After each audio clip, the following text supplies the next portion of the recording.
जय Hind dear student, force defence academy में आप सबका स्वागत है। जो हमारा 2019 का पेपर एनालिसिस चल रहा था बच्चों, आज हम उस पर आगे बढ़ते हैं और आज हम पहुंच गए हैं क्वेश्चन नंबर 42 पर। और अब हम यहां से स्टार्ट करते हैं। कुछ दिन बाद, कल का ही दिन बच्चों बीच में है, इसके बाद आपका एनडीए का पेपर है। मानता हूं कि आप थोड़े से परेशान होंगे, पर आप बस मोटिवेट रहें, अच्छे से मेहनत करें और आपका पेपर अच्छा ही जाएगा, है ना। इजी क्वेश्चन आपको बेटा पहले सॉल्व करना है, ये विशेष का ध्यान रखें। चलिएगा तो हम आगे बढ़ते हैं। 42 नंबर के सवाल पे चलते हैं बेटा। और 42 नंबर का जो क्वेश्चन है वो पूछा गया है ट्रिगो से। ठीक है, ट्रिगो से पूछा गया सवाल है बेटा। और क्या पूछा गया है कि इफ cos a का वैल्यू ये गिवन है आपको, then what is the value of sin a/2 और sin 3a/2।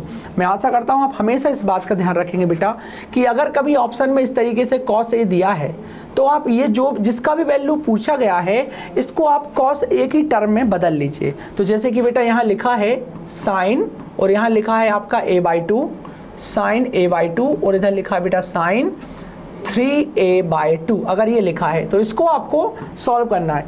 देखिएगा, अगर मैं इसमें 2 से मल्टीप्लाई और 2 से डिवाइड कर देता हूँ बेटा तो ये हो जाएगा 2 sin a/2 और इधर मिल जाएगा sin 3a/2 इस तरीके से। और अब आप देखेंगे तो इसका फार्मूला होता है 1/2। 2 sin a sin b का फार्मूला होता है बेटा in term of cos a minus b। ये फार्मूला यहाँ लिख देता हूँ मैं। 2 sin a sin b का फार्मूला हो जाएगा बेटा cos a माइनस b और minus cos a plus b। तो ये वाला फार्मूला हम यहाँ अप्लाई करेंगे बच्चों। अब आप अप्लाई करेंगे तो ये पूरा आपका a होगा, ये पूरा आपका b होगा। तो आप करेंगे cos a plus a minus b। तो इसमें से इसको माइनस करेंगे आप, तो देखो इसमें से इसको माइनस करेंगे तो माइनस 2a/2 बचेगा, 2 से 2 कट जाएगा तो माइनस a बस आएगा। ये हो जाएगा minus cos a plus b करेंगे बेटा तो 4 हो जाएगा, तो ये मिल जाएगा आपको 2a इस तरीके से। ठीक है, फिर ये बचेगा बेटा आपके सामने 1/2। ठीक है, अब देखिए cos minus theta cos theta होता है तो ये cos a हो जाएगा। बट ये जो cos 2a लिखा है इसका फार्मूला आप लगाएंगे तो ये हो जाएगा 2 cos स्क्वायर a माइनस 1 इस तरीके से। फाइनली ये बनाएगा आपका 1/2 और ये हो जाएगा बेटा cos a। ठीक है, माइनस से मल्टीप्लाई हुआ तो 2 cos स्क्वायर a प्लस 1। और अब देखिए आपके पास वैल्यू है बेटा cos a का, तो cos a का वैल्यू आप पुट करिएगा तो ये हो जाएगा 1/2 और cos a का वैल्यू है बेटा आपका यहाँ 3/4 और यहाँ पर जब 3/4 आप पुट करेंगे तो वो आएगा 9/16। ठीक है, स्क्वायरिंग होके और इधर आ जाएगा प्लस 1। अब आप इसको जब फाइनल सॉल्व करेंगे तो ये बनेगा आपका 1/2 और इधर से देखो ये 8 टाइम कैंसिल हो जाएगा, ये 3/4 रहेगा बेटा, इधर से 8 आएगा तो 8 एकम 8 और ये बचेगा 1/8। ठीक है, क्योंकि ये 9 है बेटा। अब एलसीएम आप चाहे तो ले लीजिए यहाँ से, तो एलसीएम आएगा 8, ये हो जाएगा 2 6 और ये हो जाएगा 1 इंटू 1/2 तो ये हो जाएगा बेटा 5/16। तो इसका आंसर कितना बनेगा बेटा 5/16। बस यही मैं आपको बताना चाह रहा था कि जिस तरीके से एनडीए पूछता है, अगर उसने किसी का वैल्यू प्रोवाइड किया है बेटा आपको, चाहे वो साइन ए का हो cos ए का हो, तो आप कोशिश ये करना कि पूरी इक्वेशन को आप उसमें कन्वर्ट कर पाएं। ठीक है, ये आप थोड़ा सा कोशिश करते रहना बेटा। चलिएगा आगे बढ़ते हैं, नेक्स्ट सवाल पे चलते हैं हम। सवाल नंबर 2 पे चलते हैं। अगला सवाल हमारे पास 43 वाला है बेटा। 43 में बहुत आसान सा सवाल पूछा गया है, ट्रिगो से पूछा गया है बेटा।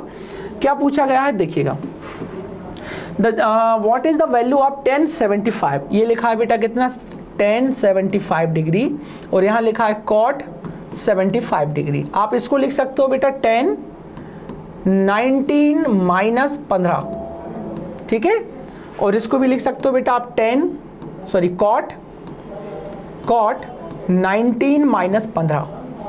ठीक है, ये हो जाएगा 90 पे चेंज हो जाएगा बेटा, cot 15 डिग्री हो जाएगा और यहाँ हो जाएगा tan 15 डिग्री। ओके, अब देखिए cot 15 डिग्री साइड 2 माइनस √3 होता है बेटा और ये होता है 2 प्लस √3।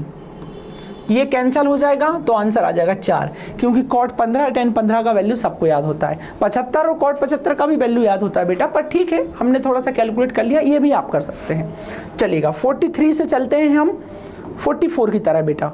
44 पे लिखा है कि what is the value of, ये एक प्रकार की सीरीज चल रही है, कॉस की टर्म में चल रही है बेटा, और हर एंगल देखो एक एक डिग्री बढ़ रहा है, एक एक डिग्री बढ़ रहा है, तो सोचने में लगता है कि एंगल एपी फॉर्म कर रहा है, प्रोडक्ट ऑफ कोसाइन सीरीज तरीके का है ये। बट आप देखिएगा अगर प्रोडक्ट लिखा है बेटा तो 46 के बाद 47 डिग्री, 48 डिग्री, 49 डिग्री, और चलते चलते बेटा यहां कहीं cos 90 डिग्री भी आएगा, और cos 90 डिग्री का जो वैल्यू होता है बेटा वो 0 होता है। तो ये इनटू में है तो पूरा का पूरा डेटा क्या हो जाएगा, 0 हो जाएगा, और उसका आंसर निकल के कितना बनेगा बेटा, B। तो 44 का आंसर आपका बन जाएगा B। इसलिए बोला था कि 2019 का पेपर जरा इजी था। अब इसको देखिएगा, ये क्या लिखा हुआ है, 45 वाला सवाल है। अगर आपको ये वाला सवाल अगर आप करेंगे तो मैं ये बता दूं आपको कि ये सवाल हर टीचर क्लास में डिस्कशन करता है इसको लेकर, क्योंकि इससे हमें क्या है ना, साइन थीटा का वैल्यू फाइंड होता है। अब सुनिएगा, थीटा कहाँ है बेटा, 0 और π/2 के बीच में है, ठीक है। तो यहाँ से क्या हो जाएगा, आपको दिया क्या है, आपको दिया है sin 2 theta is equal to cos 3 theta. देखिएगा ये sin 2 थीटा का फार्मूला क्या होता है, आपको sin थीटा चाहिए ना, आप लिखेंगे 2 sin थीटा और इसको लिखेंगे cos थीटा। यहीं पर cos 3 थीटा का फार्मूला लगा दीजिए, तो जो होता है 4 cos की power q theta minus 3 cos theta. यहाँ से cos थीटा कॉमन लेके कैंसिल करेंगे बेटा तो 2 sin थीटा मिलेगा, cos थीटा से cos थीटा कैंसिल होके यहाँ मिलेगा आपको 4 cos स्क्वायर थीटा माइनस 3। पूरी इक्वेशन को आप sin थीटा में बदल लीजिए, ये हो जाएगा 4 1 माइनस साइन स्क्वायर थीटा और ये माइनस 3, तो ये बन जाएगा 2 sin theta is equal to 4 minus 4 sine square theta minus 3।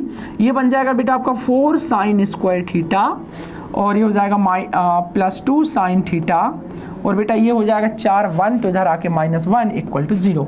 ये बन गया साइन थीटा की टर्म में एक क्वाड्रेटिक इक्वेशन। अब आप इसको सॉल्व करेंगे बाय यूजिंग सीधराचार्य का फार्मूला, तो ये हो जाएगा आपका बेटा sine theta is equal to minus b plus minus under root b square मतलब 4 माइनस 4ac, 4ac, ये माइनस वो माइनस प्लस 16 हो जाएगा बेटा, ये तो हो जाएगा प्लस 16 डिवाइडेड बाय 2a, तो ये हो जाएगा 8, है ना। तो साइन थीटा मिलेगा बेटा आपको, sine theta is equal to minus 2 plus minus 20, तो इसको लिखूंगा मैं 4 अंडर रूट 5 मतलब 2 अंडर रूट 5 और डिवाइडेड बाय 8, 2 से लेकर कैंसिल करेंगे बेटा तो साइन थीटा आ जाएगा यहाँ आ जाएगा sine theta minus 1 plus minus root 5 बटा 4। साइन थीटा का बेटा 2 वैल्यू यहाँ से मिला, एक वैल्यू मिला हमको रूट 5 माइनस 1 अपॉन 4 और एक वैल्यू मिलेगा बेटा रूट 5 प्लस 1, नहीं ये रूट 5 माइनस 1 मिला और एक मिलेगा अपन को माइनस 1 माइनस रूट 5 अपॉन 4 ऐसा, ठीक है। अब देखिएगा पर हमारा आंसर कौन सा चलेगा बेटा, ये वाला, क्योंकि हमको कहाँ लेना है, फर्स्ट क्वाड्रेंट में लेना है, इसलिए आंसर क्या बन जाएगा बेटा root 5 minus 4 upon root 5 minus 1 divided by 4। तो इस हिसाब से आंसर बन जाएगा बेटा बी वाला। तो 45 का आंसर आ गया बेटा बी वाला। चलिएगा 46 पे चलते हैं। क्वाड्रेटिक इक्वेशन से पूछा गया सवाल है बेटा, आसान है, हम डील करेंगे, ठीक है। सुनिएगा कि if the roots of the equation, जो रूट्स हैं बेटा किसके, इस इक्वेशन के रूट्स किसके हैं बेटा, x square plus p of x plus q is equal to 0। इसके जो रूट्स हैं आर 10 19, इसके रूट्स जो हैं तो साहब वैसे तो क्वाड्रेटिक इक्वेशन के रूट्स अल्फा और बीटा होते हैं, पर अल्फा की जगह पे कितना दिया है बेटा, अल्फा की जगह पे दिया है 10 19 डिग्री और बीटा की जगह पे दिया है बेटा 10 26 डिग्री, है ना। तो अल्फा प्लस बीटा क्या होता है, 10 19 डिग्री प्लस 10 26 डिग्री, ये हो जाएगा आपका माइनस पी, और 10 19 degree into 10 26 degree is equal to हो जाएगा क्यू, क्योंकि alpha plus beta alpha minus beta minus B by A और सी बाय ए होता है बेटा, ठीक है। अभी अपन को किसका, अब ये कंडीशन चेक करनी है, तो सुनिएगा 19 26 45 हो रहा है बेटा, तो आपके पास एक फार्मूला अगर मैं लिखूं 10a प्लस बी का फार्मूला होता है बच्चों 10a plus 10b upon 1 minus 10a और 10b। तो अब आप ये देखिए कि अगर ये जो लिखा है 10a प्लस बी, अगर मैं इसको 45 लेता हूँ तो 10 45 को लिख सकता हूँ मैं 10 19 प्लस 26, यही है। चलिएगा, ये हो जाएगा अपना 10a plus 10b divided by 1 minus 10a और 10b। अब आपके पास पूरी वैल्यू पड़ी है बेटा, 1045 कितना होता है 1, तो आप यहाँ पर 1 कर देंगे। और सम ऑफ रूट्स इसका वैल्यू कितना दिया है बेटा, सम ऑफ रूट्स का वैल्यू कितना दिया आपको, तो सम ऑफ रूट्स का वैल्यू दिया है आपको -p, तो बेटा ये हो जाएगा -p और इधर हो जाएगा 1, इसका वैल्यू -q। सॉल्व करेंगे बेटा तो 1 minus q is equal to -p, ये हो जाएगा p minus q plus 1 equal to 0, तो ये हो जाएगा p माइनस क्यू या फिर q, अब इसको रखो आप p minus q is equal to -1, minus से मल्टीप्लाई करो तो q minus p is equal to 1, so q minus p is equal to 1, पहला वाला ऑप्शन मिल गया बेटा। इस हिसाब से 46 का आंसर कितना हो गया, फर्स्ट हो गया। ठीक है, चलिएगा 46 से आगे बढ़ते हैं, 47 पे चलते हैं। 47 में पूछा है AP से ही सवाल पूछा गया है कि what is the fourth terms of AP of n terms whose sum is n+1। वो ये पूछ रहा है एक AP में बेटा n पदों का जो सम दिया है, सम ऑफ n टर्म्स दिया है वो n+1 दिया है आपको। ठीक है, आपको निकालना है फोर्थ नंबर की टर्म्स, मतलब आपको निकालना है T4 का वैल्यू। अब आपको पता होगा बेटा कि जो Tn होता है वो Sn माइनस 1 होता है, बहुत फेमस फार्मूला है, सब लोग इसका यूज करते हैं बेटा। हमें कौन सी नंबर की टर्म चाहिए, फोर्थ नंबर की टर्म चाहिए, तो हम n की जगह 4 लिखेंगे बेटा, तो ये हो जाएगा T4 is equal to S4 minus S4 minus 1 मतलब 3, तो ये हो जाएगा T4 is equal to S4 minus S3। अब S4 का मतलब क्या है बेटा, यहाँ पर आप n की जगह पे 4 रखेंगे तो S4 मिल जाएगा आपको 4 प्लस 1, तो यहाँ से 5 चौका 20 मिल जाएगा बेटा। S3 रखेंगे तो 3 और 3 प्लस 1 मिलेगा तो ये 12 मिल जाएगा। और अब आप अगर T4 चाहिए आपको तो इनका वैल्यू आप पुट करिए, 20 माइनस 12 ये हो जाएगा आपका 8, तो आपका जो चौथे नंबर की टर्म आएगी बच्चों वो आ जाएगी आपकी 8। ठीक है, बहुत आसान सवाल था, आराम से आपने डील किया, आराम से आपसे बन गया होगा। आगे बढ़ता हूँ मैं, 48 पे चलते हैं बेटा। 48 वाला सवाल देखिए आप, इसका वैल्यू पूछा है और ये लिखा है 1 प्लस 10 अल्फा 10 बीटा का whole square, 10 alpha minus 10 beta का होल स्क्वायर, और मिल गया माइनस सेक स्क्वायर अल्फा और सेक स्क्वायर बीटा इसका। तो आप जरा सुनिएगा, अगर मैं इसको सॉल्व करूंगा बेटा इसको, तो इसमें मैं डायरेक्ट क्या लगाने की कोशिश करूंगा, फार्मूला होगा a प्लस बी का होल स्क्वायर, तो ये हो जाएगा बेटा a square plus b square 10 square alpha और 10 स्क्वायर बीटा, है ना। अच्छा, प्लस 2ab 2 10 अल्फा और 10 बीटा, यही होगा। इधर भी बेटा मैं फार्मूला अप्लाई करूंगा तो हो जाएगा 10 square alpha plus 10 square beta और माइनस 2 10 अल्फा 10 बीटा, और साथ में क्या चल रहा है बेटा, माइनस सेक स्क्वायर अल्फा और सेक स्क्वायर बीटा, ये साथ में चल रहा है। अब सुनिएगा, तो ये वाली टर्मिनोलॉजी और ये दोनों कैंसिल हो जाएगी, ये टर्म दोनों कैंसिल हो जाएंगी। बचा क्या हमारे पास बेटा, 1 plus 10 square alpha 10 square beta plus 10 square alpha plus 10 square beta minus sec square alpha और सेक स्क्वायर बीटा। ये अब देखिए 1 प्लस 10 स्क्वायर, ये देखो 1 प्लस 10 स्क्वायर अल्फा क्या होता है बेटा, हम इसको लिख सकते हैं सेक स्क्वायर अल्फा। ठीक है, और ये हो जाएगा, नहीं रुकिए, इसको रहने दी, इसको ये वाला बेटा, ये वाला 1 और ये वाला 10 स्क्वायर अल्फा, ये दोनों आपस में लिखेंगे आप 1 प्लस 10 स्क्वायर अल्फा, आप ये लिखेंगे, मैं फिर कलर चेंज कर लेते हैं बेटा, ये वाला जो लिखेंगे आप 1 प्लस 10 स्क्वायर अल्फा, इसकी जगह लिख देंगे आप सेक स्क्वायर अल्फा। ठीक है, बाकी फिर क्या करना है बेटा, यहां से और यहां से जब आप 10 स्क्वायर बीटा को कॉमन करोगे तो आपको मिल जाएगा 1 प्लस 10 स्क्वायर अल्फा और माइनस सेक स्क्वायर अल्फा और सेक स्क्वायर बीटा चलेगा। ये फिर से क्या हो जाएगा, सेक स्क्वायर अल्फा हो जाएगा, और अगली स्टेप में सेक स्क्वायर अल्फा कॉमन आ जाएगा तो यहाँ 1 बच जाएगा, यहाँ 10 स्क्वायर बीटा बच जाएगा। आशा करता हूँ आप बात को समझ रहे होंगे बेटा, ज़्यादा डिफिकल्ट कैलकुलेशन नहीं है, इसलिए थोड़ा सा स्पीड में चल रहा हूँ। 1 प्लस 10 स्क्वायर बीटा क्या होता है, सेक स्क्वायर अल्फा, और ये हो गया sec square beta minus sec square alpha और सेक स्क्वायर बीटा, ये दोनों कैंसिल होके आंसर आपको देखे जाएंगे 0। तो उस हिसाब से इसका आंसर बन गया बेटा 0।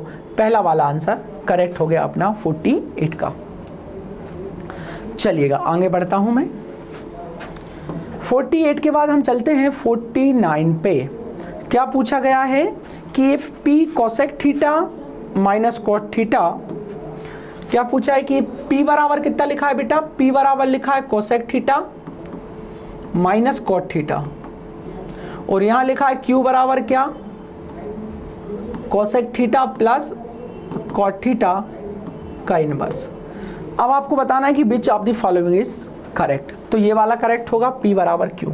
क्या करेक्ट हो जाएगा, p बराबर q करेक्ट हो जाएगा, क्योंकि आप देखिए हमेशा मैंने आपको बताया था कि cosec square theta minus cot square theta is equal to 1 होता है। ये हो जाएगा बेटा cosec theta minus cot theta, और ये हो जाएगा बेटा cosec theta plus cot theta, और इनका प्रोडक्ट 1 है। मैंने बोला था बेटा जब भी दो नंबर का प्रोडक्ट 1 आता है वो एक दूसरे के MI होते हैं। MI मतलब मल्टीप्लिकेटिव इनवर्स होते हैं। तो इस समय ये दोनों आपस में क्या हो जाएंगे, मल्टीप्लिकेटिव इनवर्स हो जाएंगे, और जो कि आपस में बराबर होंगे। तो जाहिर सी बात है बेटा कि अगर p का वैल्यू ये लिखा है तो मैं इसको इधर ले जाऊंगा, इसको इधर ले जाऊंगा, तो क्या हो जाएगा, जो इन दोनों के बराबर होगा इसको लिख सकता हूँ इनवर्स। इस हिसाब से ये दोनों क्या हो जाएंगे बेटा, B वाला ऑप्शन सही हो जाएगा। बड़ा सवाल नहीं है, दिमाग वाला नहीं है, नॉर्मली है, कर पाएंगे आप। चलिएगा फिर क्या लिखा हुआ है कि if the angle of a triangle ABC are in the ratio. मतलब ये है बेटा एक ट्रायंगल बना है, तो मैं यहाँ ट्रायंगल बना देता हूँ। इस ट्रायंगल का नाम है A, B और C। आप जानते हैं A के सामने वाली साइड हमेशा A होगी, स्मॉल a, B के सामने वाली स्मॉल b, और C के सामने वाली साइड बेटा स्मॉल c होती है। और ये बोल रहा है कि जो एंगल है बेटा, angle A, angle B, angle C। Angle A, angle B, angle C का जो रेशो दिया है वो 1:2:3 दिया है। तो अगर आपसे ये बोला जाए कि बेटा एंगल A, इसमें अगर मैं x से मल्टीप्लाई करूं बेटा, तो angle A plus angle B plus angle C is equal to 180 होता है। एंगल A मिल जाएगा x, एंगल B मिल जाएगा 2x, ये मिल जाएगा 3x इज इक्वल टू 180। तो ये हो जाएगा आपका 6x इज इक्वल टू 180। तो यहाँ से x इक्वल टू मिल जाएगा बेटा आपको 30 डिग्री। ठीक है, इस हिसाब से एंगल A बन के कितना आया बेटा 30 डिग्री, एंगल B कितना निकल के आया 60 डिग्री, और एंगल C कितना निकल के आया बेटा 90 डिग्री। पर हमें तो क्या चाहिए, साइड में करस्पॉन्डिंग साइड का रेशो चाहिए। तो जब भी बेटा एंगल और साइड का रेशो पूछे तो आपको याद आना चाहिए साइन फार्मूला। तो साइन फार्मूला होता है बेटा आपके लिए यहाँ पर A upon sine A equal to B upon sine B equal to C upon sine C। बेटा A का वैल्यू कितना है, अपन A क्या है, A साइड है, तो साइड में रेशो चाहिए, तो हम यहाँ करेंगे A अपॉन साइन A का वैल्यू, A कितना है बेटा 30, तो ये हो जाएगा साइन 30 डिग्री। इधर हो जाएगा आपका B अपॉन साइन 60 डिग्री, और यहाँ हो जाएगा बेटा C अपॉन साइन 90 डिग्री। तो A अपॉन 1/2, यहाँ बेटा B अपॉन √3/2, और यहाँ पर C अपॉन 1। तो अब ये 2 ऊपर चल जाएगा बेटा, है ना। तो ये आपको कितना मिलेगा 1√3, 1:3:2, 1√3:2। तो आपको आंसर आ जाएगा बेटा C, ये तरीके का। ठीक है, आशा करता हूँ कि 50 वाला जो क्वेश्चन है बेटा आपके दिमाग में आ गया होगा। आगे चले तो इस तरीके से हमको स्ट्रेट लाइन से पूछे गए सवाल हैं बेटा कि consider the following statement for an equation of a line x cos theta plus y sin theta equal to p in a normal form, the length of the perpendicular from the point alpha beta to the line is this. मतलब बेटा simple सा फंडा है। आप ये भी जानते हो कि अगर कोई पॉइंट यहाँ होता है बेटा x1/1, वहाँ से अगर किसी line ax plus b/, plus C is equal to 0 पर जो परपेंडिकुलर डिस्टेंस निकाली जाती है D, उसका फार्मूला होता है बेटा ax1 by1 plus C upon √a² plus b²। तो बस मैं यही फार्मूला लगा रहा हूँ। ठीक है, तो यहाँ पर जो x1/1 का काम कर रहा है बेटा वो अल्फा बीटा है, और जो लाइन का काम कर रही है वो लिखा हुआ है x cos theta plus y sin theta equal to p। तो मैं इस लाइन को बदल लेता हूँ बेटा ऐसे, x cos theta plus y sine theta, और p को इधर ले आता हूँ तो minus p is equal to 0 हो जाएगा।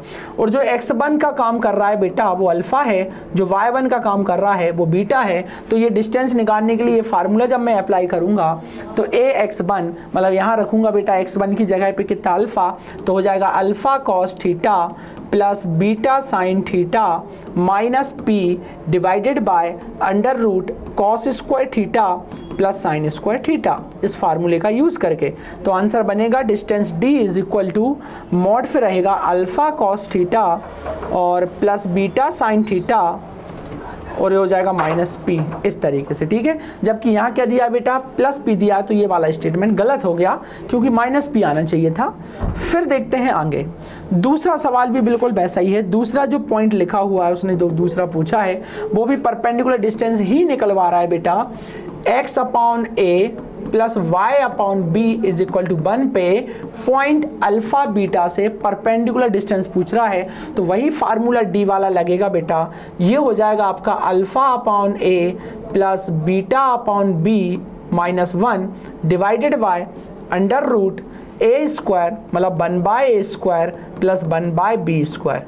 इसको जब सॉल्व करोगे बेटा आप d इक्वल टू, तो ये हो जाएगा b alpha plus a beta minus a b, और ये हो जाएगा बेटा b square plus a square upon a b, जो आएगा तो कट जाएगा। तो देखो क्या है, a अल्फा है जबकि हमारे पास क्या आ रहा है बेटा b अल्फा आ रहा है, मतलब यहाँ a अल्फा है और हमारा यहाँ b अल्फा है। इसका मतलब दूसरा स्टेटमेंट भी गलत हो गया। तो आंसर आएगा कि नाइदर 1 इज करेक्ट और नॉर 2 इज करेक्ट। तो 51 का डी ऑप्शन हो जाएगा बेटा, ठीक है। चलिएगा अब 52 पे चलते हैं। 52 में बोला जा रहा है कि अ circle is draw on a cord of a circle. एक सर्किल है बेटा, यहाँ पर एक सर्किल बना लेते हैं हम। तो सर्किल हमारा इस तरीके से बन गया। अब इस सर्किल में क्या बोल रहा है वो कि इस सर्किल पर एक सर्किल की इक्वेशन है x square plus Y square is equal to a square. ये वो सर्किल है जिसका सेंटर 0 0 है और रेडियस a है। तो ये a कामा 0 हो जाएगा बेटा, ये वाला पॉइंट 0 कामा a हो जाएगा, ये वाला पॉइंट माइनस a कामा 0 हो जाएगा, ये वाला पॉइंट बेटा 0 कामा माइनस a हो जाएगा। और बोल रहा as diameter the chord lie on the line x plus y, क्या लिखा है बेटा x plus y is equal to a। तो ये हो जाएगा x अपॉन 1 बाय a, ये नहीं ये हो जाएगा x upon a plus y upon a is equal to 1। तो ये वो स्ट्रेट लाइन है बेटा जो डायमीटर, जो स्ट्रेट लाइन इस डायमीटर पे लाई कर रही है। जो ये वाली लाइन है ना वो इस तरीके से बनेगी बेटा, ये बनेगी ये वाली लाइन, इसी पॉइंटों से पास होगी क्योंकि एक्स एक्सिस पे इंटरसेप्ट ए है, बाय एक्सिस पे इंटरसेप्ट क्या है बी है। और सवाल ये पूछ रहा है कि अब इस पॉइंट से इन दोनों पॉइंटों से बेटा जो सर्किल पास होगा, इन दोनों पॉइंटों से जो सर्किल पास होगा ये वाला सर्किल की इक्वेशन आपको बतानी है। तो जबकि ये डायमीटर बन रहा है बेटा, तो फार्मूला क्या होता है x माइनस x1, अगर आपको डायमीटर के एंड पॉइंट्स पता है तो, प्लस y माइनस y1 और इधर हो जाएगा y minus y2 is equal to 0। तो ये बेटा मेरा क्या हो जाएगा, यहाँ का देखा जाए तो ये x1 और ये y1 हो जाएगा, ये x2 और ये y2 हो जाएगा। पॉइंट क्या है बेटा, एक a कामा 0 है और एक दूसरा पॉइंट 0 कामा a है। तो फार्मूला लगेगा बेटा x माइनस x1 ये हो जाएगा और x माइनस x2, इधर हो जाएगा y minus y1 y minus y1 0 और y माइनस y2। इसको सॉल्व करोगे बेटा आप तो ये हो जाएगा देखो x square minus a x, इधर हो जाएगा बेटा y square minus a by is equal to 0। तो फाइनली आंसर बना बेटा x square plus Y square minus a x minus B by is equal to 0। X square plus Y square minus a x minus a by, अरे minus a x, हाँ तो a है ना बेटा, ये minus a x minus a by is equal to 0। So B वाला option बन जाएगा बेटा, 52 का आंसर आ जाएगा बी। चलिए हम 53 पे चलते हैं। The sum of the focal distance क्या लिखा है, the sum of the focal distance of a point on an ellipse is constant and equal to. देखिए अगर बेटा मैं ये बोलूँ कि इस तरीके का ये एक्स एक्सिस है, वाई एक्सिस है, और मैं आपसे बात करूँ कि यहाँ पर मैं अगर कोई इलिप्स बना दूँ तो यहाँ पर 2 पॉइंट होते हैं, एक फोकस यहाँ होती है बेटा S1, एक फोकस यहाँ होती है S2। अब अगर कोई पॉइंट बेटा यहाँ कहीं लाई कर रहा है P, तो ये और ये डिस्टेंस मीन्स बेटा PS1 प्लस PS2 जो होता है वो हमेशा मेजर एक्सिस के इक्वल होता है, तो ये हो जाएगा length of major axis. B वाला ऑप्शन हो जाएगा लेंथ ऑफ मेजर एक्सिस, क्योंकि PS1 प्लस PS2 जो होता है बेटा वो हो जाएगा लेंथ ऑफ मेजर एक्सिस, मतलब वो 2a के बराबर हो जाएगा। ठीक है, चलिएगा 53 के बाद आगे बढ़ता हूँ बेटा। 53 से हम चलते हैं 54 पे। लिखा हुआ है कि the equation 2x² minus 3x² minus 6 is equal to 0 represented. तो ये हो जाएगा बेटा 2x² minus 3y² minus 6 is equal to 0। इसको लिखूंगा बेटा 2x² minus 3y² is equal to 6।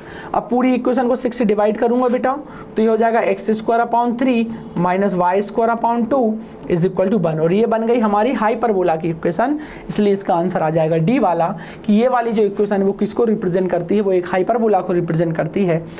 अब चलते हैं हम 55 पे, जहाँ लिखा हुआ है कि if 2 parabolas y² equal to 4x, क्या लिखा है बेटा, एक पैराबोला लिखा है y² is equal to 4x जो इस तरीके से बनता है बेटा, ये y² is equal to 4ax हो गया, और एक पैराबोला क्या लिखा है x² इक्वल टू 4ay, तो वो इस तरीके से बनेगा बेटा।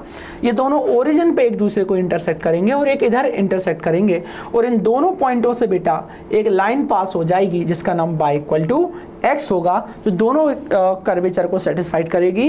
तो एक दोनों कर्वेचर एक दूसरे को बेटा 2 पॉइंट पे कट करेंगे at 2 points on the line y equal to x। इस तरीके से ए वाला ऑप्शन हो जाएगा कि 2 पॉइंट पर तो दोनों पैराबोला एक दूसरे को कट करेंगे, पर वो दोनों पॉइंट हमेशा y is equal to x पे लाई करेंगे, क्योंकि ये वाला पॉइंट इधर होगा और ये लाइन हमेशा ओरिजिन से पास होगी। इस हिसाब से बेटा 55 का आंसर ए बन जाता है। चलिएगा आगे बढ़ते हैं, ध्यान से सुनिएगा क्या लिखा हुआ है कि the point 1, 3, 5, 1 are 2 opposite vertices of a rectangle. एक रेक्टेंगल फॉर्म करेंगे बेटा, इसका नाम देंगे हम ए, इसका नाम देंगे बी, ये हो जाएगा सी, ये हो जाएगा डी। थोड़ा सा अच्छा कर लेते हैं इसको कुछ इस तरीके से, ये सी और ये डी। फिर बोलता है बेटा अपोजिट वर्टाइसेस जो दिए हैं, तो अपोजिट वर्टाइसेस मतलब ये ए का बी का वैल्यू क्या मान लेते हैं बेटा अपन 1,3, ये 1,3 है, और इधर हो जाएगा आपका 5,1। और बोल रहा है कि the other 2 vertices lie on the line, और अदर 2 वर्टाइसेस जो हैं बेटा, ये वाले वर्टाइसेस जो हैं वो इधर लाई कर रहे हैं, ये वाले इस पे 2 वर्टाइसेस। ठीक है, फिर पूछा जाता है कि और जिस लाइन पे लाई कर रहे हैं बेटा वो लाइन है y is equal to 2x plus C. हमें c का वैल्यू पूछा है बेटा, तो आप एक काम करिए, जो डायगोनल होते हैं रेक्टेंगल के वो बाइसेक्ट करते हैं एक दूसरे को, और ये मिड पॉइंट होता है उनका। ठीक है, तो ये वाला पॉइंट जो होगा वो दोनों डायगोनल पे होगा, मतलब ग्रीन वाली लाइन को भी ये सेटिस्फाइड करेगा। तो by using mid point formula, by using mid point formula, mid point formula है ना, by using mid point formula हम ये वाला पॉइंट निकाल लेंगे बेटा। तो ये वाला पॉइंट के कोऑर्डिनेट हमने क्या मान लिए, x मान लिए। x मिल जाएगा हमको 5 प्लस 1/2, 6/2 मतलब 3, और y मिल जाएगा हमको 3 और 1 4, तो ये 4/2 मतलब 2। सो हमें ये वाला पॉइंट क्या मिल गया बेटा, P मान लेते हैं। x का वैल्यू मिल गया हमके पास 3 और y का वैल्यू मिल गया 2। बट ये वाला जो पॉइंट है वो डायगोनल, ग्रीन वाले डायगोनल पर भी लाई कर रहा है, तो उसकी इक्वेशन को क्या करेगा बेटा, सेटिस्फाइड। तो जहाँ x है वहाँ 3 रखना है, जहाँ y है वहाँ 2 रखना है, तो y की जगह आप 2 रख दीजिए। ये हो जाएगा 2 × 3 प्लस c, ये हो जाएगा 2, ये हो जाएगा 6 प्लस c, तो c का वैल्यू मिल जाएगा -4। तो ये आ गया आपका -4। तो इसके तरीके से आंसर क्या बन जाएगा बेटा, आपका डी बन जाएगा। आशा करता हूँ कि 56 आपके दिमाग में बैठ गया होगा। आगे बढ़ते हैं, 57 पे चलते हैं। 57 में क्या लिखा है बेटा, if the line 3y plus 4x equal to 1, y is equal to x plus 5, और यहाँ लिखा हुआ है आगे 5y plus bx is equal to 3 are concurrent line, then what is the value of b। अपन ने b का value निकालना है। सुनिएगा, देखिए स्टार्ट करते हैं हम लोग। ठीक है, 1 मिनट। हाँ, अगर आप देखेंगे तो सबसे पहले हम इस लाइनों को लिखते हैं बेटा। ये लिखा है हमारा 4x, ये लिखा है हमारा बेटा 3y, हम इसको -1 इज इक्वल टू 0 कर देते हैं ऐसा, ठीक है। यहाँ कितना लिखा है बेटा x minus y plus 5 is equal to 0। यहाँ कर देते हैं बेटा bx plus 5y minus 3 is equal to 0, इस तरीके से। और अगर लाइन कैसी है बेटा, कॉन्ग्रुएंट लाइन है, तो हम एक काम करते हैं ना, कॉन्ग्रुएंट लाइन का मतलब क्या होता है, एक लाइन क्या लिखी बेटा 4x plus 3y minus 1 equal to 0, अगली लाइन लिखी x minus y plus 5 is equal to 0। अगर इन दोनों लाइनों को एक पॉइंट P पे कट करता है और कोई तीसरी लाइन इस पॉइंट से पास होती है, तो तीनों लाइन आपस में कॉन्ग्रुएंट लाइन कहलाती हैं। तो मैं क्या करने वाला हूँ बेटा, इन दोनों लाइनों से x और y की वैल्यू निकाल रहा हूँ और उस वैल्यू को मैं तीसरी लाइन में सेटिस्फाइड करूंगा, तो वहाँ से मुझे b का वैल्यू मिल जाएगा। बस यही एक अच्छा रास्ता है बेटा। इसलिए मैं क्या करूँगा, यहाँ लिखा है 4x, फिर लिखा है 3y माइनस 1 इक्वल टू 0, यहाँ लिखा है आपका x, तो मैं इसको लिख दूंगा बेटा 4x 4 से मल्टीप्लाई करके माइनस 4y, ये हो जाएगा 20 इज इक्वल टू 0। इसको सॉल्व करूंगा तो माइनस प्लस माइनस ये कैंसल, ये हो जाएगा 7y और बेटा ये हो जाएगा अपना माइनस 21 इज इक्वल टू 0। तो y का वैल्यू मिल जाएगा 3। y का वैल्यू उठा के बेटा इस इक्वेशन में रख दो, तो ये हो जाएगा हमारा 4x 3 3 9 माइनस 1 इक्वल टू 0, ये हो जाएगा 4x प्लस 8 इक्वल टू 0। तो x का वैल्यू मिल जाएगा माइनस 2। और ये वाला पॉइंट उस तीसरी लाइन पे लाई करेगा बेटा, तो उस इक्वेशन को सेटिस्फाइड करेगा। और तीसरी लाइन लिखी है bx plus 5y minus 3 is equal to 0। So x की जगह पे आपको माइनस 2 रखना है बेटा, तो माइनस 2 भी हो जाएगा। और y की जगह पे आपको रखना है कितना 3, तो ये हो जाएगा 15 माइनस 3 इज इक्वल टू 0। ये हो जाएगा माइनस 2 भी, 15 में से 3 गए तो 12 बचेगा, ये कैंसिल हो जाएगा, b का वैल्यू आ जाएगा 6। तो आंसर बन गया बेटा कि b का वैल्यू कितना होना चाहिए 6 होना चाहिए, तब तीनों लाइन आपस में क्या हो जाएंगी, कॉन्ग्रुएंट लाइन हो जाएंगी, ठीक है। चलिएगा 57 पे चलते हैं, 58 पे चलते हैं, 1 मिनट के बाद 58 पे चलते हैं।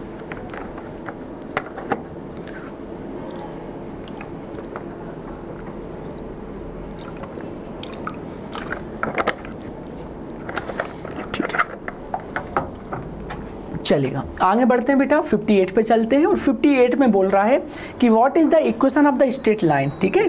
आपको स्ट्रेट लाइन की इक्वेशन निकालनी है, is perpendicular to y equal to x, ठीक है, y इक्वल टू x पे परपेंडिकुलर होना चाहिए एंड पासेस थ्रू 3,2। तो सुनिएगा, अगर बेटा y इज इक्वल टू जो x लिखा है, तो इसकी अगर मैं स्लोप बात करूं तो ये किस फॉर्म में बेटा, ये y equal to mx plus c के फॉर्म में है, तो स्लोप इसकी मिल जाएगी 1। अब मुझे y minus y1 is equal to m x minus x1, straight line की इक्वेशन जिसकी स्लोप m है और जो x1 y1 से पास हो रही है, किससे पास हो रही है 3,2 से, तो ये हो जाएगा y minus y1 is equal to m, ये हो जाएगा x माइनस x1। x1 का वैल्यू कितना है बेटा 3, तो x माइनस 3 हो जाएगा, इसको आप m1 मान लीजिए। अब अगर आपको m1 का वैल्यू निकालना है तो देखिए ये वाली लाइन के परपेंडिकुलर है ये वाली लाइन, तो अगर दो लाइन परपेंडिकुलर होती हैं तो उनके स्लोप का प्रोडक्ट -1 होता है। अब इस m1 का मान तो 1 है, ये हो जाएगा m2 इज इक्वल टू -1। सो आपको जो m2 मिलेगा, मतलब इस लाइन की जो स्लोप मिलेगी, सीधी सी बात है, इतना दिमाग भी नहीं लगाएंगे हम, इसको हम कैपिटल M मान लेते हैं ये। तो ये होता है बेटा क्या, m1 m2 is equal to -1, m1 हमारा 1 है, m2 हमारा कैपिटल M है, ये -1। सो कैपिटल M मिल जाएगा -1। उठा के आप यहाँ वैल्यू पुट करिए बेटा, तो आपको आंसर मिल जाएगा। क्या मिलेगा आपको आंसर, y माइनस 2, ये माइनस, ये हो जाएगा बेटा x माइनस 3। सॉल्व करेंगे तो मिलेगा y minus 2 is equal to minus x plus 3, ये हो जाएगा x plus y minus 1 equal to 0, ये हो जाएगा x plus y is equal to 1। Check करिएगा, x plus y is equal to 1, तो सी वाला ऑप्शन आपका करेक्ट हो जाएगा बेटा, 58 का आंसर हो गया सी, ठीक है। चलिएगा आगे बढ़ते हैं, 58 के बाद हम चलते हैं 59 पे। द स्ट्रेट लाइन ये फॉर्म अ ट्रायंगल बिच, किस तरीके का ट्रायंगल ये फॉर्म करती है लाइन, ये हमको देखना है बेटा। तो हमने यहाँ पर ट्रायंगल बनाया, ट्रायंगल में लिखा हमने A, यहाँ लिखा बेटा B, यहाँ लिखा C। अब हम एक काम करते हैं कि द स्ट्रेट लाइन, यहाँ कितना लिखा है बेटा, ये लाइन की equation x plus y is equal to 4 कर दूँ, ठीक है। और इस वाली लाइन की इक्वेशन कर देता हूँ बेटा 3x plus y is equal to 4, है ना। इस वाली लाइन की इक्वेशन लिख देता हूँ बेटा x plus 3y equal to 4, ऐसा, ठीक है। अब अपन एक काम करते हैं कि वो पूछ रहा है कि ये किस तरीके का ट्रायंगल है, तो हम पहले इनके इंटरसेक्टिंग पॉइंट निकाल लेते हैं, ठीक है बेटा, चलेगा। इंटरसेक्टिंग पॉइंट निकालने के लिए मैं क्या करूंगा, पहले इन दोनों लाइनों को सॉल्व करूंगा। तो ये लिखा है x plus y is equal to 4, यहाँ लिखा है बेटा x plus 3y is equal to 4। जब सॉल्व करूंगा तो माइनस माइनस माइनस ये कैंसल, माइनस 2y बराबर 0, तो y बराबर 0। अब y का वैल्यू उठा के यहाँ रख दूंगा बेटा, तो x का वैल्यू आ जाएगा 4। तो ये वाला पॉइंट आ गया 4,0, ठीक है, चलेगा। आगे क्या करते हैं बेटा, अब इन दोनों लाइनों को सॉल्व करता हूं। तो यहाँ लिखा है बेटा x plus 3y is equal to 4, और यहाँ से आ जाएगा 3x। तो एक काम करते हैं, इसमें 3 से मल्टीप्लाई कर देते हैं, ये हो जाएगा 3x plus 9y is equal to 12, और यहाँ हो जाएगा बेटा 3x plus y is equal to 4। ये माइनस माइनस माइनस ये कैंसल, ये 5y ये 8y बचेगा बेटा, 8y बचेगा, और इधर से आप देखेंगे तो 8 मिलेगा। सो y का वैल्यू मिलेगा 1 वैल्यू उठा के यहाँ पुट करेंगे तो मिलेगा बेटा 3x प्लस 1 इक्वल टू 4, तो 3x equal to 3, x equal to 1, तो ये 1 1 आ जाएगा, ये 1 1 आ जाएगा। अगला पॉइंट और निकाल लेते हैं, हमारा काम खत्म हो जाएगा। अगला पॉइंट अगर निकालेंगे बेटा इंटरसेक्टिंग पॉइंट, तो x plus y is equal to 4 रहेगा, और यहाँ पर 3x plus y is equal to 4 रहेगा। तो ये हो जाएगा बेटा माइनस माइनस माइनस ये cancel, x is equal to 0, x 0 रखोगे तो y इक्वल टू 4 मिलेगा। तो ये हो जाएगा बेटा 0,4। इस तरीके से मैंने ट्रायंगल के वर्टाइसेस फाइंड कर लिए। अब मुझे क्या करना है, अब मुझे बस डिस्टेंस फार्मूला लगानी है और मैं पता कर लूँगा कि ये किस तरीके का ट्रायंगल फॉर्म हो रहा है, ठीक है, चलेगा। तो डिस्टेंस फार्मूला लगाऊंगा इन दोनों में, तो जो AB की डिस्टेंस आएगी बेटा वो आ जाएगी under root x2 minus x1 मतलब 16, और y2 माइनस y1 मतलब 16, यही आएगा, है ना। 4 माइनस 4 16 आ गया, इसमें से 0 और इसमें सही है, 16 हो गया कितना 32, ऐसा। अब मैं निकालूंगा क्या बेटा BC हो जाएगा अपना 1 स्क्वायर प्लस 4 में से एक गया तो 3 स्क्वायर मतलब 9 अंडर रूट 10। फिर निकालूंगा बेटा AC, ये हो जाएगा 4 में से गया 3 9 और 1 स्क्वायर, ये हो गया रूट 10। मतलब आइसोसेलेस तो आ गया बेटा, है ना, आइसोसेलेस आ गया, क्योंकि दो साइड बराबर है एक साइड अलग अलग है, तो ये आइसोसेलेस हो गया। ये 59 का ये हो गया, ठीक है, चलेगा। आगे बढ़ता हूँ, 60 पे चलते हैं, और 60 ने पूछा है कि the circle X square plus Y square plus 4x minus 7y plus 12 cuts an intercept on Y axis. तो बताइए आप यहाँ पर कि अगर circle X square plus Y square plus 2gx plus 2fy plus c is equal to 0 होता है बेटा, तो बाई एक्सिस पे इंटरसेप्ट ऑन बाई एक्सिस पे जो इंटरसेप्ट होता है वो 2 under root F square minus सी होता है। तो ये हो जाएगा बेटा 2 अंडर रूट एफ स्क्वायर निकालिए आप कंपैरिजन करके, एफ स्क्वायर निकलेगा तो ये हो जाएगा 2fy, इधर आ जाएगा माइनस 7y, बाय से y कैंसल, तो ये हो जाएगा बेटा f इक्वल टू माइनस 7/2, और c का वैल्यू मिल जाएगा 12। उठा के यहाँ रखिएगा बेटा वैल्यू, तो आपको मिलेगा इसका स्क्वायर मतलब 49/4 माइनस ये हो जाएगा बेटा 12। तो अब आंसर जब सॉल्व करेंगे आगे तो आपको मिल जाएगा बेटा ये 2 अंडर रूट 49/48 डिवाइडेड बाय 4, ये हो जाएगा 2 इंटू 1/4, तो आ जाएगा 2 into 1/2, so answer will be 1।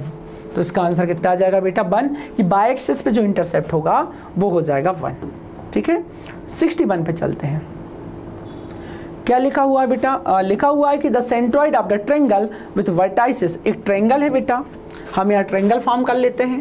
Triangle बन गया ABC, ट्रायंगल बन गया। ट्रायंगल ए में ए के वर्टाइसिस कितने हैं बेटा 2 माइनस 3 और 3, बी के वर्टाइसिस कितने हैं 5 माइनस 3 और माइनस 4, और सी के क्या है बेटा 2 माइनस 3 माइनस 2। हमें सेंट्रॉइड चाहिए। सेंट्रॉइड जो होता है वो सेंट्रॉइड निकालने का जो फार्मूला होता है बेटा वो देखते हैं हम। ये सेंट्रॉइड निकालना है, मतलब इसका हमें सेंटर निकालना है। सेंट्रॉइड निकालने का सेंट्रॉइड का एक्स पॉइंट निकालने का फार्मूला होता है x1 x2 x3 divided by 3, और y निकालने का फार्मूला होता है y1 y2 by 3 divide by 3। तो x इक्वल टू कितना हो जाएगा ये x1, ये x2, ये x3, तो 5 4 9 बटा 3 मतलब 3।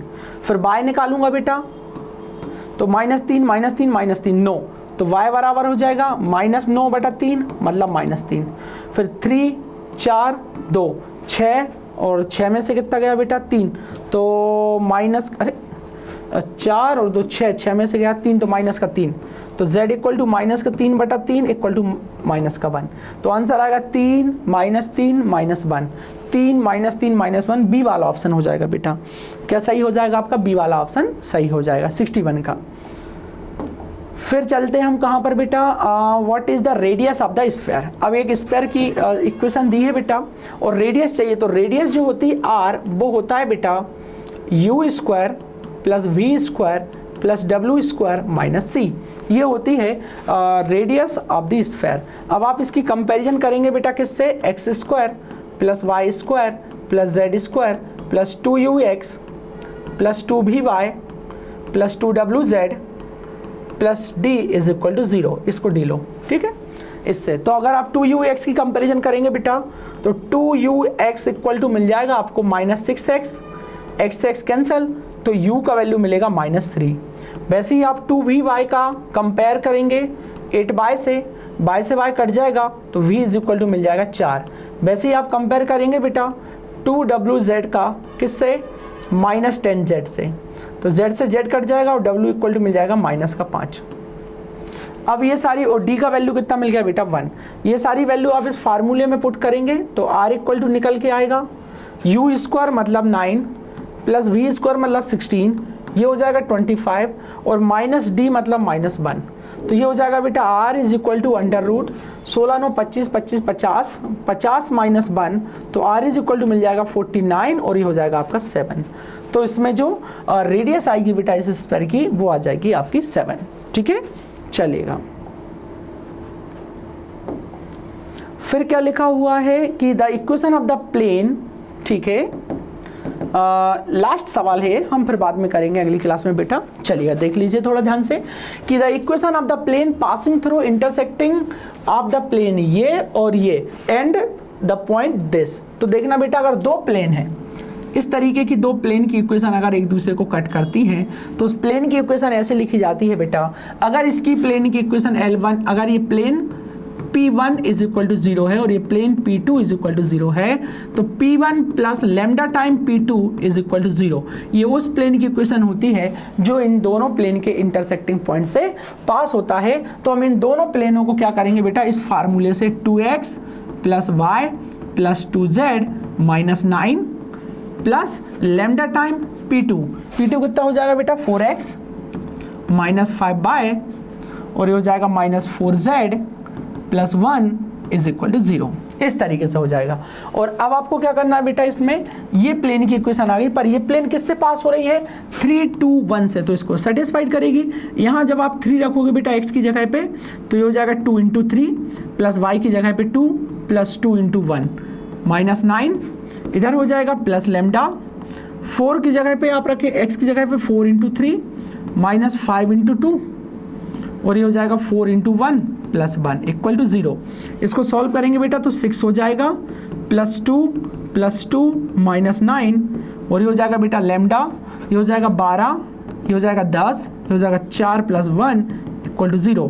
तो ये मिलेगा आपका 6 4 10, तो 10 में से गया तो 1 प्लस 12 और 1 13 और 10 और 4 14, तो माइनस का 1, तो lambda -1 is equal to 0। So lambda is equal to मिल जाएगा आपको 1। लेमडा का वैल्यू 1 आ गया, उठा के बेटा यहाँ पर पुट करोगे लेमडा का वैल्यू 1, तो फाइनली आंसर मिलेगा आपको 2x plus y plus 2z minus 9 plus 1 रख दो वहाँ पर 4x minus 5y minus 4z plus 1 equal to 0। तो ये हो जाएगा बेटा 6x, ये हो जाएगा -4y, और ये हो जाएगा आपका माइनस का 2z, और ये हो जाएगा -8 इक्वल टू 0। 2 से मल्टीप्लाई कर दीजिए तो डिवाइड कर दीजिए 3x minus 2y minus z minus 4 equal to 0। Check कर लीजिएगा थोड़ा आंसर आया कि नहीं। अरे मैच ही नहीं किया आंसर, 2x लिखा और 4x, तो 6x हो गया, तो 6x 10x लिखा है -2, कहीं मिस्टेक कर गए क्या हम? चलिएगा एक बार देख लेते हैं। 3 2 1 लिखना है। अच्छा ये लिखा है कि मैंने 2x + y + 2z - 9, ओके। यहाँ लिखा है 4x - 5y - 4z -1, ओके। ये -1 है बेटा, ये -1, सॉरी ये गलत हो गया, ये -1, ये -1। तो अगर ये -1 हुआ बेटा तो ये भी -1 होगा। और 12 देखो 10 और 4 14 और 12 और 1 13, ये 13 हो गया बेटा और ये 14 हो गया, ऐसा। तो -1 बचेगा ना? नहीं, ये माइनस है, ये माइनस है बेटा। तो 10 4 14 और 1 15, माइनस का 15 और यहाँ से जाएगा 2 12, माइनस का 15, 10 और 4 तो 15, 15 में से 12 गया, माइनस का 3 बचेगा, ये माइनस का 3 होगा। तो ये हो जाएगा बेटा 3 लैम्डा। तो लैम्डा का वैल्यू मिलेगा 1/3, ठीक है। लैम्डा का वैल्यू मिला बेटा 1/3, बस ये गलती हो गई, फिर से देख लेते हैं।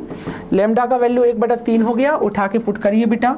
ये हो जाएगा 2x + y + 2z - 9, 1/3 है बेटा, तो 1/3 करिए।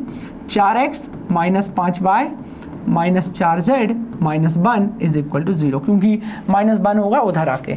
3 से गुणा इधर, 3 दूनी 6x + 3y, 3 दूनी 6z, 9 × 27। ये हो जाएगा बेटा plus 4x 5y 4z - 1 = 0। 6 4 10x अब आ गया, 4 में से 3y में से क्या -2y, और बेटा यहाँ से मिलेगा आपको 6 और 4 2z और 28। तो आंसर मिलेगा 10x - 2y + 2z = 28। चेक कर लीजिएगा।